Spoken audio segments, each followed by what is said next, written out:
राधे राधे भक्तों, आज हम सुनेंगे गणेश चतुर्थी व्रत कथा। श्री गणेश चतुर्थी व्रत को लेकर एक पौराणिक कथा प्रचलन में है।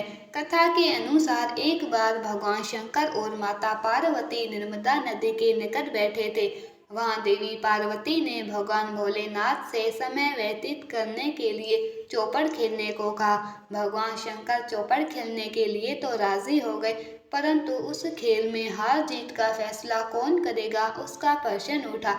उसके जवाब में भगवान भोलेनाथ ने कुछ दिन के एकत्रित करके उसका पुतला बनाया। उस पुतले की प्राण प्रतिष्ठा कर दी और पुतले से कहा कि बेटा, हम चौपड़ खेलना चाहते हैं, परंतु हमारी हार जीत का फैसला करने वाला कोई नहीं है, इसलिए तुम बताना कि हम में से कौन हारा और कौन जीता।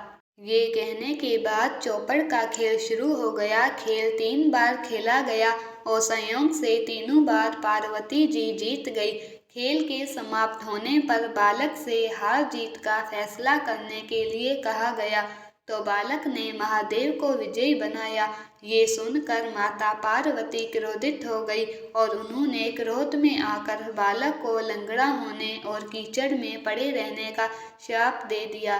बालक ने माता से माफ़ी मांगी और कहा कि मुझसे अज्ञानतावश ऐसा हुआ, मैंने किसी दोष भावना से ऐसा नहीं किया है। बालक के क्षमा मांगने पर माता पार्वती ने कहा कि यहाँ गणेश पूजन के लिए नाग कन्याएं आएंगी, उनके कहने अनुसार तुम गणेश व्रत करो, ऐसा करने से तुम मुझे प्राप्त करोगे।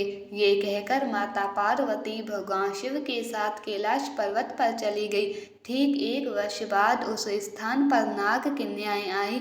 नाग कन्याओं से श्री गणेश के व्रत की विधि मालूम करने पर उस बालक ने 21 दिन लगातार गणेश जी का व्रत किया।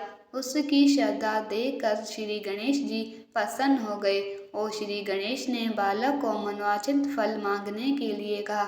बालक ने कहा कि हे विनायक, मुझ में इतनी शक्ति दीजिए कि मैं अपने पैरों से चलकर अपने माता पिता के साथ कैलाश पर्वत पर पहुंच सकूं और वो ये देखकर प्रसन्न हो। बालक को ये वरदान देकर श्री गणेश अंतर्ध्यान हो गए। बालक उसके बाद कैलाश पर्वत पर पहुंच गया और अपने कैलाश पर्वत पर पहुंचने की कथा उसने भगवान महादेव को सुनाई। उस दिन से पार्वती जी शिव जी से विमुख हो गई। देवी के रुष्ट होने पर भगवान शंकर ने भी बालक के बताए अनुसार श्री गणेश जी का व्रत 21 दिनों तक किया। उसके प्रभाव से माता पार्वती के मन से भगवान भोलेनाथ के लिए जो नाराजगी थी वह समाप्त हो गई। ये व्रत विधि भगवान शंकर ने माता पार्वती को बताई। ये सुनकर माता पार्वती के मन में भी अपने पुत्र कार्तिकेय से मिलने की इच्छा जागृत हुई। माता ने भी 21 दिन तक श्री गणेश जी का व्रत किया और दुर्वा पुष्प और लड्डुओं से श्री गणेश जी का पूजन किया।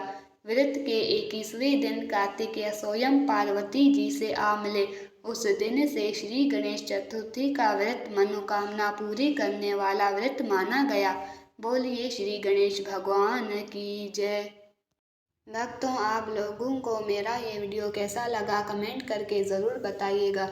यदि आप मेरे YouTube चैनल पर पहली बार आए हैं तो प्लीज़ चैनल को सब्सक्राइब ज़रूर कर लीजिएगा। कमेंट में गणेश भगवान की जय ज़रूर लिखिएगा। धन्यवाद भक्तों। ओम गण गणपते नमः।